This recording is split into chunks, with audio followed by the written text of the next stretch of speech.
हरे कृष्णा।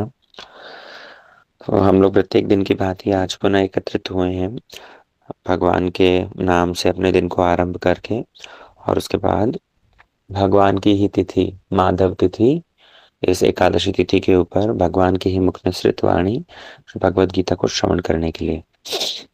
कल हमने first chapter का टेस्ट करा था, उसमें काफी लोगों ने अटेम्प्ट किया उसको, टेस्ट को, और रिजल्ट्स हम लोग जल्दी शेयर कर देंगे। क्वेश्चन पेपर थोड़ा सा डिस्कस कर लेते हैं, उसके बाद में फिर आगे हमारी गीता की जो क्लास होगी उसको श्रवण करेंगे। फर्स्ट चैप्टर क्योंकि उसके अंदर मेजरली बहुत सारा पार्ट महाभारत से था, और स्टोरी बेस्ड ही काफ़ी सारे डिस्कशन हमने किया है फर्स्ट चैप्टर की क्लासेस में। तो हमें लगा था कि क्वेश्चन पेपर भी बहुत इजी ही है, सबके लिए आंसर करना इजी ही रहा होगा। पहला क्वेश्चन, गोविंद शब्द का तात्पर्य क्या है? गोविंद शब्द भगवान, गोविंद, विंद अर्थात आनंद प्रदान करना। तो भगवान जो गो अर्थात गो के बहुत सारे अर्थ हो सकते हैं, हमने बतलाया था। गैया, गो, गोपी, इंद्रिया। तो ऑप्शन डी, इंद्रियों को जो आनंद प्रदान करे, ये वो गोविंद शब्द का अर्थ होगा। जनार्दन शब्द का तात्पर्य क्या है? जो जन समूह का पालन करते हो, रक्षा करने वाले हो, उनको जनार्दन कहा जाता है। गुड़ाकेश शब्द, गुड़ाकेश शब्द इसका तात्पर्य यदि हम अर्जुन के रेफरेंस में लेंगे तो अर्जुन का नाम गुड़ाकेश इसलिए था क्योंकि उन्होंने निद्रा पर विजय प्राप्त कर ली थी। अगर गुड़ाकेश शब्द का अर्थ कृष्ण के संदर्भ में लिया जाएगा तो इसके हमने कई सारे अर्थ किए थे। गुड़ाकेश अर्थात गुड़ अर्थात जो गुड़ खाने वाला गुड़ होता है, अर्थात मिश्री अमृत। और ईश, जो ईश अर्थात ब्रह्मा, क अर्थात ब्रह्मा और ईश अर्थात शिव। तो जो ब्रह्मा और शंकर को भी जो आनंद प्रदान करते हो, अमृतत्व प्रदान करते हो, ऐसे भगवान गुड़ाकेश हैं। ये हम लोगों ने श्रवण किया था। ये अगर कृष्ण के संदर्भ में इसका अर्थ लिया जाएगा तो ये कुछ ऐसे होगा। उसके बाद में, प्रत्यक्ष प्रमाण से अधिक किसकी आवश्यकता है? प्रत्यक्ष प्रमाण से ज्यादा महत्वता शब्द प्रमाण की होती है, बल्कि शब्द प्रमाण सबसे ज्यादा प्रमाणिक है, क्योंकि शब्द प्रमाण जो श्रौत परंपरा के माध्यम से, गुरु परंपरा के माध्यम से, श्रौत परंपरा के माध्यम से हमें जो कुछ भी ज्ञान प्राप्त होता है, तो उसकी तुलना की नहीं जा सकती। उसकी जो उसकी सर्टेनिटी और उसकी ही कैलकुलेशन सबसे परफेक्ट होती है। माधव शब्द में माँ का क्या तात्पर्य है? लक्ष्मी। हमें भगवत गीता को किसकी तरह श्रवण करना चाहिए? ऑफ कोर्स अर्जुन की तरह। अर्जुन ने जिस प्रकार भगवत गीता को श्रवण किया शरणागत होकर के। दो क्वालिफिकेशंस हमने अर्जुन के विषय में बतलाई थी। सबसे पहली बात तो अर्जुन, उनके हृदय में करुणा है। वो अपने परिवार के लोगों को मारने के लिए प्रस्तुत नहीं हो रहे, बल्कि उनके हृदय में करुणा के कारण उनसे युद्ध से बचना चाह रहे हैं। तो ऐसी करुणा जिसके हृदय में है, वो व्यक्ति भगवत गीता को श्रवण करने के लिए योग्य है। और दूसरी बात सबसे मुख्य, शरणागति।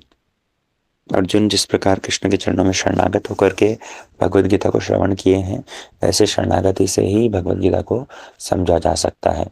शरणागत व्यक्ति के हृदय में ही गुरु कृपा से सारे शास्त्र स्फुरित हो जाते हैं। भगवत गीता का दुर्लभ ज्ञान भी हृदय में स्फुरित हो जाता है।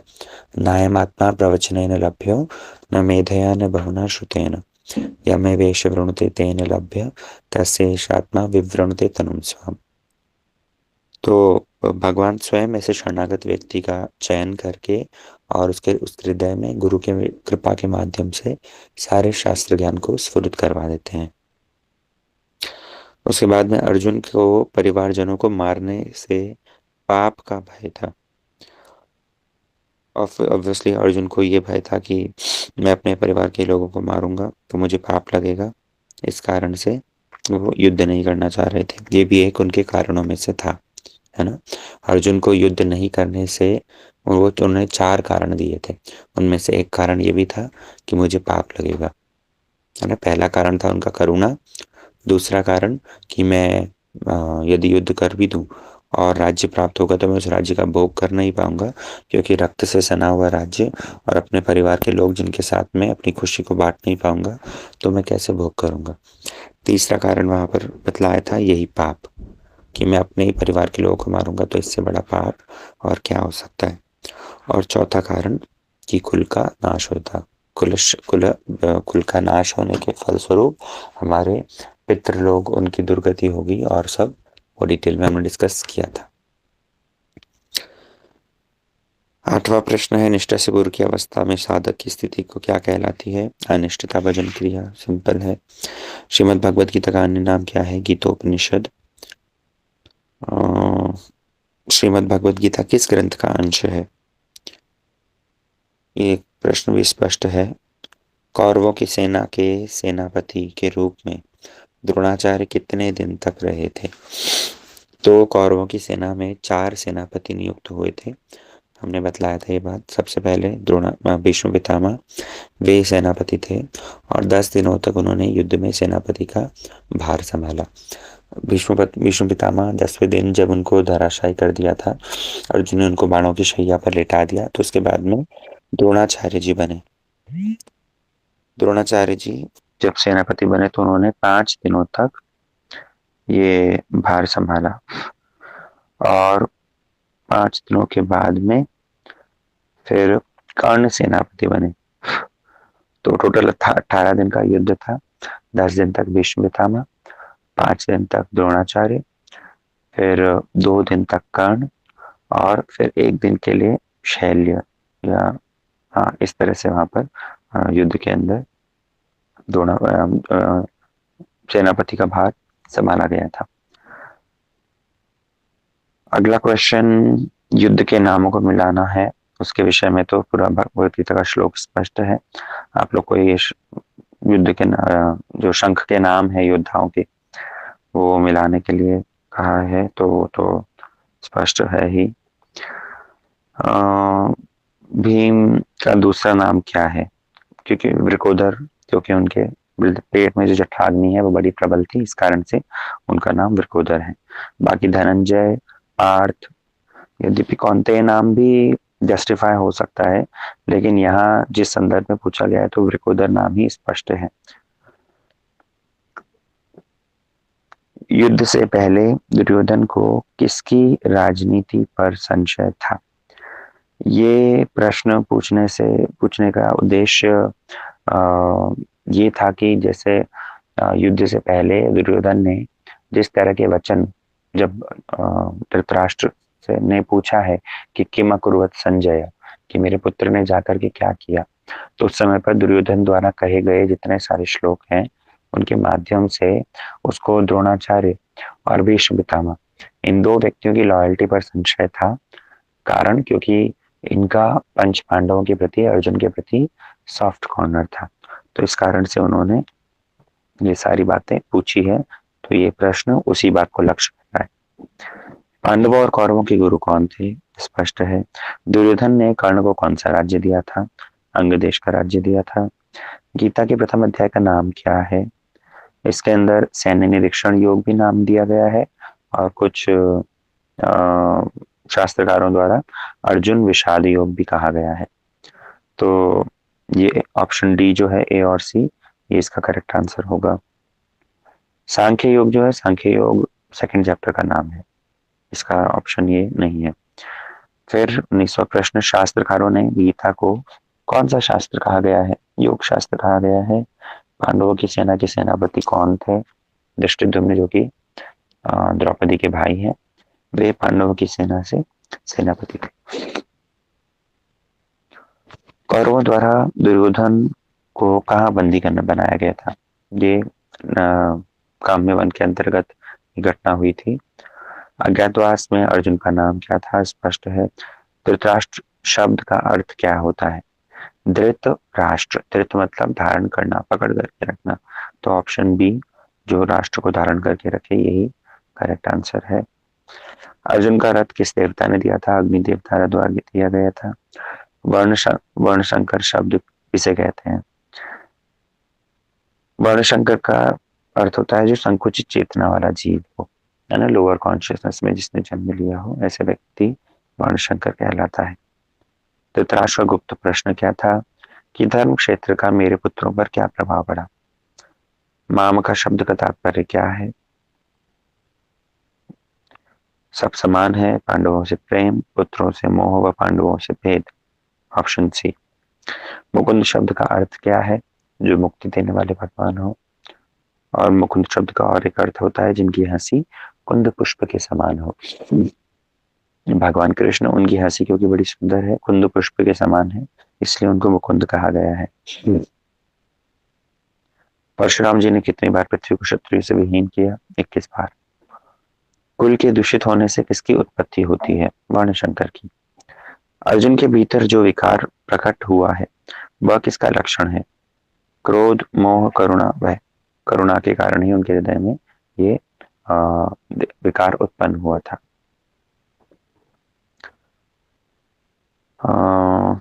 अर्जुन के विषाद को का उदाहरण किस महापुरुष के जीवन प्रसंग से दिया गया है। हम अर्जुन जैसा ही विषाद श्री वाल्मीकि जी के चरित्र में भी देखते हैं। वाल्मीकि जी ने जिस समय पर रामायण ग्रंथ की रचना करी थी, तो वो भी क्रौंच पक्षी के जोड़े की हत्या को देख करके विषादग्रस्त हो गए थे, और उसके विषाद के कारण ही उनके उनके मुख से एक अभिशाप निकला। और वो अभिशाप कैसे छंदबद्ध था, जिसको सुन करके उनके साथ में जो ऋषि गए थे, याज्ञवल्क्य ऋषि, तो वे आश्चर्य में पड़ गए।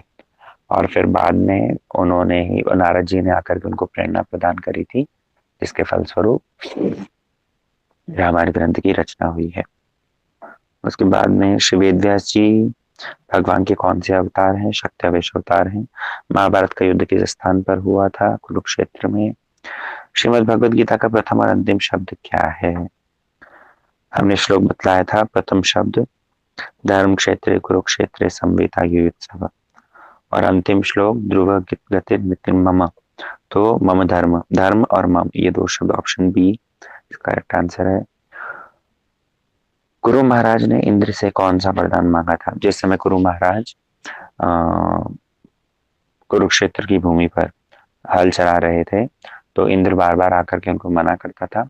अंत में कुरु महाराज ने यही वरदान मांगा कि आप ऐसा कुछ मेरे लिए प्रबंध, मुझे वरदान दीजिए कि इस भूमि पर जो भी कोई लड़ेगा तो उसको स्वर्गलोक प्राप्त होगा। तो ये उनका वरदान था। फिर कुरुक्षेत्र देवताओं के लिए किस रूप में जाना जाता है। तपस्या की भूमि के रूप में, क्योंकि कुरुक्षेत्र की महिमा में ने ये सारी बातें श्रवण करी थी। परशुराम जी ने कितनी बार पृथ्वी को क्षत्रिय से विहीन किया। Repeated question. कुरुक्षेत्र का अन्य प्रसिद्ध नाम क्या है। उसको समंत पंचक भी कहा जाता है, तो ये उसका एक नाम है। संजय किस महान ऋषि के शिष्य थे। वेदव्यास जी के द्वारा ही संजय को दिव्य दृष्टि प्रदान की गई थी, जिसके फलस्वरूप उन्होंने हस्तिनापुर में ही बैठे बैठे धृतराष्ट्र के सामने वो भगवद गीता का दिव्य ज्ञान दिया। महाभारत युद्ध का मुख्य कारण गीता के प्रथम श्लोक में किस शब्द से स्पष्ट होता है। यद्यपि भगवद गीता का जो बेस है, जो उसकी पृष्ठभूमि है, वो महाभारत के गहन अध्ययन से पता लगती है, लेकिन तब पर भी जब धृतराष्ट्र ने पहले श्लोक के अंदर कहा है माम का पांडवाश्चैव, कि मेरे पुत्रों को और पांडु पुत्रों को बीच में दोनों में क्या डिस्कशन हुआ, तो ये माम का शब्द से ही पता लगता है कि धृतराष्ट्र कैसे अपने पुत्रों के प्रति पक्षपात करते थे, पांडवों के प्रति पक्षपात करते थे और अपने पुत्रों को ज्यादा समर्थन देते थे।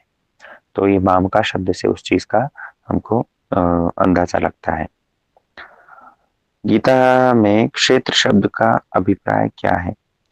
क्षेत्र शब्द के यद्यपि बहुत सारे अर्थ हो सकते हैं, लेकिन भगवान ने शरीर को ही क्षेत्र बतलाया गया। इदम शरीरम कौन्तेय क्षेत्र इत्यभिधीयते, ये क्षेत्र शब्द का एक विशेष अर्थ वहां पर स्पष्ट हुआ है। बाकी क्षेत्र शब्द का साधारण अर्थ तो भूमिखंड भी होता ही है, लेकिन गीता में वहां पर भगवान क्षेत्र शब्द का एक विशेष अर्थ कहते हैं, आगे आने वाले श्लोकों में वो स्पष्ट होगा, लेकिन फर्स्ट क्लास के लेक्चर्स में हमने ये बात बतलाई थी। भगवत गीता एक योग शास्त्र है। योग का अर्थ क्या होता है स्पष्ट है। श्रीमद् भगवत गीता महाभारत के किस पर्व का अंग है? भीष्म पर्व का। दुर्योधन ने द्रोणाचार्य का अपमान करते हुए कौन से शब्द का प्रयोग किया है? आप श्लोक का यदि आपको स्मरण हो तो उन्होंने कहा था तब शिष्यण धीमता। ये बात वो वहां पर वर्णन कर रहे हैं। फिर अर्जुन ने युद्धभूमि में रथ को दोनों सेनाओं के बीच में ले जाकर किस उद्देश्य से खड़ा कराया? उनका उद्देश्य ये था कि जो योद्धा जिस भावना से युद्ध करने के लिए आए हैं उनको लक्ष्य करना चाह रहे थे, उनको देखना चाह रहे थे अर्जुन। इसलिए उन्होंने कहा कृष्ण से कि मेरे इस रथ को दोनों सेनाओं के बीच में स्थापित कर दो। फिर कुल के दूषित होने से किसकी उत्पत्ति होती है? वर्णशंकर की उत्पत्ति होती है।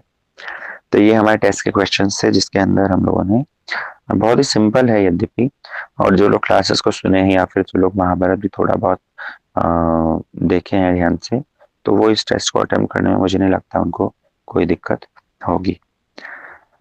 चलिए अब हम अपने विषय पर आते हैं। हम लोग भगवत गीता के द्वितीय अध्याय को श्रवण कर रहे थे। द्वितीय अध्याय में द्वितीय अध्याय को चार या पांच भागों में विभक्त कर सकते हैं, जहां पर शुरू के भाग में अर्जुन की शरणागति देखने को मिल रही है। अर्जुन नहीं लड़ने के जो चार कारण पहले अध्याय में स्पष्ट हुए हैं, पांचवा कारण और एक इसको समझ सकते हैं कि अर्जुन द्वितीय अध्याय के आरंभ होते होते ही किंग कर्तव्य विमूढ़ हो गए हैं, है ना। उन्होंने अपनी किंग कर्तव्य विमूढ़ता को स्पष्ट किया है द्वितीय अध्याय के द्वितीय श्लोक में, प्रथम श्लोक में ही, कि अर्जुन वहां पर अश्रुपूर्ण नेत्रों से केवल मात्र कृष्ण को देख रहे हैं, है ना। और भगवान ने उसके बाद में जब कहना आरंभ किया है तो भगवान ने अपना एक्चुअल उपदेश तो दिया 11वें श्लोक से, लेकिन उससे पहले पुनः वापस अर्जुन की किंग कर्तव्य विमूढ़ता दिखती है। गुरुन हत्वा ही महानुभावान श्रेयो भोक्तुम भेक्ष अभिलोके। तो अर्जुन आगे वाले श्लोकों में, पूर्व श्लोकों में इस चीज को कह चुके हैं कि मेरे लिए तो श्रेय यही होगा कि मैं युद्ध भूमि में मारा जाऊं, या फिर मेरे लिए श्रेय यही होगा कि श्रेयो भोक्तुम भिक्ष, कि मैं भिक्षा करके ही अपने जीवन का निर्वाह कर लूं। लेकिन बाद में अर्जुन इस चीज को स्पष्ट कर देते हैं कि मैं क्या करूं, मुझे समझ नहीं आ रहा, मैं नहीं जानता कि मेरे लिए क्या श्रेष्ठ है। जो छठे श्लोक के अंदर न चोदित्वम कतरन्नो गरीयो, कि मेरे लिए क्या श्रेष्ठ है, मैं क्या करने से मेरे लिए उचित होगा, मैं इस बात को निर्दिष्ट नहीं कर पा रहा हूँ। तो ये यहाँ पर चैप्टर की स्टार्टिंग होती है बतलाते हुए कि अर्जुन की किंग कर्तव्य विमूढ़ता और उसके बाद शरणागति, और फिर कृष्ण कहना आरंभ करते हैं 11वें श्लोक से, जहां पर वो अर्जुन के पहले आर्ग्यूमेंट का खंडन करते हुए बतलाते हैं आत्म तत्व या सांख्य चर्चा, है ना। हमने बतलाया था सांख्य मतलब जो सिस्टमैटिक तरीके से न्यूमेरिकल ऑर्डर के अंदर जहां पर किसी विशेष तत्व की चर्चा की गई हो। तो भगवान ने आत्मा के विषय में विभिन्न दृष्टिकोणों से आत्मा के रहस्य को, आत्मा के तत्व को बतलाया। तो सांख्य चर्चा 11 श्लोक से 30वें श्लोक तक हुई है, और उसके बाद में 31वें श्लोक से भगवान ने कहना आरंभ किया है अर्जुन के दूसरे आर्ग्यूमेंट का खंडन, जहां पर अर्जुन के राज्य भोग करने में जो बाधा होगी उस बात का खंडन कर रहे हैं भगवान, कि तुम राज्य भोग की बात करते हो, तुम आनंद प्राप्त करने की बात करते हो, अरे आनंद प्राप्त तो में होगा ही होगा। अगर तुम हारते हो तो उसमें भी तुम्हारा लाभ है, और अगर तुम जीतते हो तो उसमें भी तुम्हारा लाभ है। भगवान अर्जुन को कहते हैं कि हतो वा प्राप्यसि स्वर्ग जित्वा वा भोक्ष्य महीम।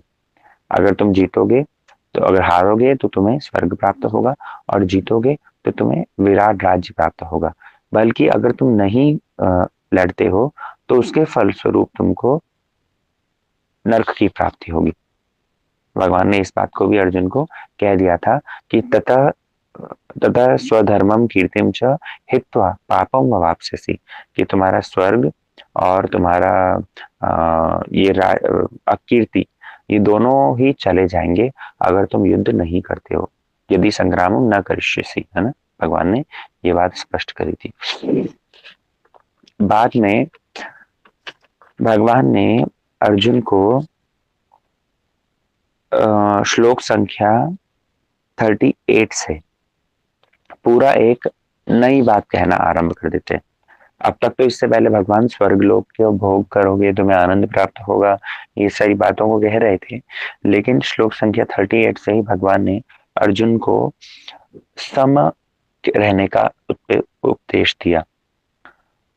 सम दुखे सुखे कृत्वा लाभा लाभो जय जय। भगवान ने अर्जुन को सम भाव धारण करने को कहा। इससे पहले तो हानि लाभ के विषय में स्वयं ही चर्चा कर रहे थे, लेकिन अब खुद ही अपनी बात से मुकर करके अपने ही वचनों के विपरीत कह करके कहने लगे, सुखे दुखे समय कृत्वा लाभा लाभो जय जय, कि तुम जय पराजय, लाभ हानि, सुख और दुख, इन सब में सम हो जाओ, न्यूट्रल हो जाओ। क्यों? क्योंकि यहाँ से भगवान अभी बुद्धि योग का उपदेश देना आरंभ कर रहे हैं। बुद्धि योग क्या होता है? बुद्धि योग की पूर्ण विकसित अवस्था क्या होती है, उसको तो भगवान आगे स्पष्ट करेंगे, जहां पर कहेंगे तदामि बुद्धि योगम तम येन माम उपयान्ति ते, कि अर्जुन, बुद्धि योग की सर्वश्रेष्ठता इसी में है कि व्यक्ति मुझे प्राप्त करे, येन माम उपयान्ति ते, कि मुझे जो व्यक्ति प्राप्त हो जाए। लेकिन अभी भगवान ने ये चीज स्पष्ट नहीं करी है। अभी भगवान ने स्वयं कोई भगवत्ता, मतलब मैं ही भगवान हूं, इस चीज को वर्णन नहीं किया है। इस कारण से बुद्धि योग का साधारण उपदेश देते हुए भगवान ने अर्जुन को यही बतलाना चाहा कि बुद्धि योग मतलब लाइफ की रियलिटीज को पहचान करके उसके अनुरूप कार्य करना, जीवन की वास्तविकता को पहचान करके। जीवन की वास्तविकता कैसे पहचानना? कि मैंने इससे पहले जो तुम्हें आत्म तत्व का उपदेश दिया, वो आत्म तत्व के उपदेश को समझ करके उसके अनुरूप कार्य करना, ये बुद्धि योग है ना। और इस बुद्धि योग को जो मैं बतला रहा हूँ, वो बुद्धि योग के माध्यम से मैंने अब तक जो तुम्हें सांख्य का ज्ञान दिया, अर्थात आत्म तत्व का ज्ञान दिया, और उसके बाद में जो कर्म कांड का ज्ञान दिया, उन दोनों को मिला करके तुम्हें कार्य करना होगा। अभी बुद्धि योग क्या है, भगवान आने वाले श्लोकों में इसको स्पष्ट करेंगे, लेकिन उससे पहले भगवान ने बुद्धि योग की महिमा को बतलाया। बुद्धि योग कैसे श्रेष्ठ है, उसके श्रेष्ठत्व को बतलाते हुए 40वें श्लोक में भगवान ने वर्णन किया था, जिसका हम श्रवण कर चुके हैं। नेहा विक्रम नाशो अस्ति प्रत्यवाय न विद्यते स्वल्पमपि अस्य धर्मस्य त्रायते महतो भयात्, कि कैसे अगर इस बुद्धि योग का, बुद्धि योग मतलब भक्ति योग,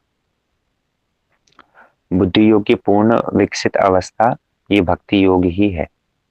लेकिन इस बात को स्पष्ट भगवान आगे करेंगे। यहाँ पर भगवान केवल मात्र कह रहे हैं कि इस बुद्धि योग का मतलब है कि व्यक्ति केवल मात्र अपने कर्तव्य को करता है, उन कर्तव्यों का फल प्राप्त करने के लिए नहीं, उन कर्तव्यों से चित्त शुद्धि होगी, इस उद्देश्य से। भगवान ने पहले श्लोकों में इस बात को कह दिया है, ततो युद्धाय युज्यस्व, कि तुम युद्ध करने के लिए युद्ध करो। विजयी होगे, पराजित होगे, दुख मिलेगा, सुख मिलेगा, हानि होगी, लाभ होगी, इस विषय में छोड़ो चर्चा। तुम्हारा युद्ध किसने लिए होना चाहिए? ततो युद्धाय युज्यस्व, केवल युद्ध करने के लिए युद्ध करो। हम भी अपने कर्तव्यों को कर्तव्य पालन करने की बुद्धि से करें, इसलिए ऐसी बुद्धि को ही बुद्धि योग यहाँ पर बतलाया गया है। और उसके माध्यम से प्राप्त क्या होगा? बोले उसके माध्यम से पाप नहीं लगेगा। नैवम पापम अवाप्स्यसि, भगवान ने इस बात को स्पष्ट किया पूर्ण आने वाले श्लोकों में, है ना। तो यहाँ पर भी इसी बात को कह रहे हैं 40वें श्लोक में कि बुद्धि योग मतलब की ऐसी महिमा है कि इसके अंदर ना ही तो कभी नाश होता है, ना ही कोई प्रत्यवाय है, अर्थात कभी हानि भी नहीं होती, कोई नुकसान नहीं है, किसी प्रकार का घाटा नहीं है इस भक्ति योग के अंदर, ना ही कोई नुकसान है, ना ही इसके अंदर कभी भी हानि होती है और नाश भी नहीं होता। भगवान इस चीज को स्पष्ट कर रहे हैं। भागवतम के श्लोक से हमने इसकी व्याख्या सुनी थी, जहां पर नारद जी, भरत महाराज, इन सब का चरित्र हम सुन रहे थे कि कैसे पूर्ण अवस्था को प्राप्त नहीं करके, अर्थात अपने इस भगवत भक्ति के चरम लक्ष्य को प्राप्त करे बिना भी जब इन्होंने अपना शरीर छोड़ दिया, तब पर भी कोई नुकसान नहीं, अगले जीवन में पुनः वापस इनको जहां से छोड़ा था वहीं से ही आरंभ करना पड़ा, चाहे वो भरत महाराज को हिरण्य योनि प्राप्त होने के बाद में हो, चाहे नारद जी को ब्रह्मा पुत्र बनने के बाद में हो। नारद जी अपने पूर्व जन्म में जब दासी पुत्र थे तो उनका बुद्धि योग या भक्ति योग अधूरा रह गया, भगवान की केवल मात्र एक झलक प्राप्त करके उन वो और भगवत धाम को जा नहीं पाए, दर्शन कर नहीं पाए और शरीर छूट गया। लेकिन अगले जन्म में जब ब्रह्मा पुत्र बनकर के उत्पन्न हुए हैं, तब पुनः वापस उन्होंने गिरिराज गोवर्धन का आश्रय लिया और वहां पर वृंदा देवी के अनुगत्य में जब भगवत भजन किया है, तो उसके भगवत भजन के माध्यम से ही क्या हुआ कि स्वयं युगल सरकार ने प्रकट होकर के उनको अपनी प्रसादी वीणा दी है ना। भागवतम में नारद का चरित्र में आपने सुना होगा, देवदत्ताम इमाम वीणा स्वर ब्रह्म विभूषिताम मूर्छयित्वा हरि कथाम गाय मानस श्राम्य हम, कि कैसे स्वयं राधा जी ने ही, किशोरी जी ने ही अपनी प्रसादी वीणा उनको प्रदान करी, जिसके फलस्वरूप जब भी नारद जी भगवान नाम गान करते हैं तब तब उनको भगवान का दर्शन होता है। और उस वीणा पर भगवान नाम गान करते करते जहां भी जाते हैं, देवताओं में, मनुष्यों में, असुरों में, सब जगह उनको गुरु के रूप में सम्मान प्राप्त होता है। लेकिन पूर्व जन्म में देखने को मिला कि दासी पुत्र थे, सिद्धि नहीं हुई, लेकिन तब भी शरीर छूट गया, तो नुकसान क्या हुआ? अगले जीवन में उसके बाद से ही उनको प्राप्त हुआ है। तो ये चीजें हम लोगों ने श्रवण करी थी कि अगर कोई अपने स्वधर्म का त्याग करके भी अगर भक्ति धर्म का आचरण करता है तो उससे उसको लाभ ही लाभ है, भले ही वो भक्ति धर्म अधूरा भी रह जाए। हमारे मठ मंदिरों में जैसे सन्यासी त्यागी लोग हैं, ब्रह्मचारी लोग हैं, जो कि अपने स्वधर्म का त्याग करके भगवत भजन करने के लिए मठ में आए हैं, है ना। जो लोग त्यागी हो गए हैं, जो लोग माता पिता की, जैसे कई लोग प्रश्न करते हैं इसी प्रकार कि माता पिता की सेवा को छोड़ करके और अपने परिवार के लोगों को दुख दे करके देश के प्रति अपना जो कर्तव्य है, समाज के प्रति जो सारी ड्यूटीज है, उनको छोड़ करके केवल मात्र बैठ करके हरे कृष्णा करने से क्या होगा? क्या आपको दोष नहीं लगेगा? तो ऐसे व्यक्तियों को कभी दोष नहीं लगेगा अगर सिंसियरली, निष्कपट होकर के भगवत भजन कर रहे हैं। क्यों? क्योंकि वो भगवान के चरण कमलों को लक्ष्य करके आचरण किया हुआ धर्म वो श्रेष्ठ है। भले ही उसके अंदर इस जीवन में सिद्धि ना मिले, लेकिन तब भी कोई नुकसान नहीं। दूसरी ओर अपने स्वधर्म को एज अ पुत्र अपने पिता माता की सेवा के धर्म को पालन करके, एज अ सिविलियन अपने देश के प्रति, अपने समाज के प्रति जो कर्तव्य है उनको पालन करके भी व्यक्ति को कुछ विशेष लाभ नहीं होता, क्योंकि ये सारे धर्म क्या हैं? ये सारे के सारे धर्म शरीर को लक्ष्य करके ही हैं। इसलिए हम यदि त्यागी हैं तो हमारा कर्तव्य होना चाहिए कि हम अपने आत्मा के धर्म को प्रायोरिटी रखते हुए उसका पालन करें। और यदि हम अन्य किसी आश्रम में हैं तो हमें चेष्टा करनी चाहिए कि हमारे स्वधर्म पालन के अंदर एक बैलेंस बना रहे, जहाँ पर हम अपने परिवार के लोगों के प्रति जो धर्म है उसको भी निभाएं, हमारे देश समाज के प्रति जो धर्म है उसको भी निभाएं, पर उसके साथ साथ ही जो मुख्य धर्म है, आत्मा का जो धर्म है, भगवत भक्ति, उसको धारण करते हुए चलें। ये बात भगवान ने इस श्लोक के अंदर स्पष्ट करी है। अब अगले श्लोक के अंदर भगवान बतला रहे हैं कि ये बुद्धि योग को आश्रय करने के लिए, इस धर्म का पालन करने के लिए योग्यता क्या चाहिए? उसकी योग्यता चाहिए व्यवसायत्मिका बुद्धिर एकेह कुरु नंदन बहुशाखाइनन्ताश्च बुद्धयो व्यवसायिनाम। भगवान इस श्लोक के अंदर स्पष्ट करेंगे कि जो व्यक्ति बुद्धि योग का आश्रय करना चाहता है, ऐसे बुद्धि योग का आश्रय लेने वाला व्यक्ति एकनिष्ठ होता है, वो एकनिष्ठता का आश्रय लेता है, वो बहुशाखा इनंताश्च, उसकी बुद्धि जो है विभिन्न दिशाओं में स्कैटर्ड नहीं होती, उसकी बुद्धि अनेक शाखाओं में विभक्त नहीं होती, उसकी बुद्धि एक और वन पॉइंटेड रहती है। अब ये व्यवसायत्मिका बुद्धि, इसका भगवान ने क्यों शब्द ऐसा व्यवहार किया है, क्या इस श्लोक में और कहना चाह रहे हैं, वो हम आगामी क्लासेस में श्रवण करेंगे। ठीक है, आज के सत्र को हम लोग यहीं विश्राम देते हैं। हरे कृष्णा। वाञ्छाकल्पतरुभ्यश्च कृपा सिन्धुभ्येव च पतितानां पावनेभ्यो वैष्णवेभ्यो नमो नमः।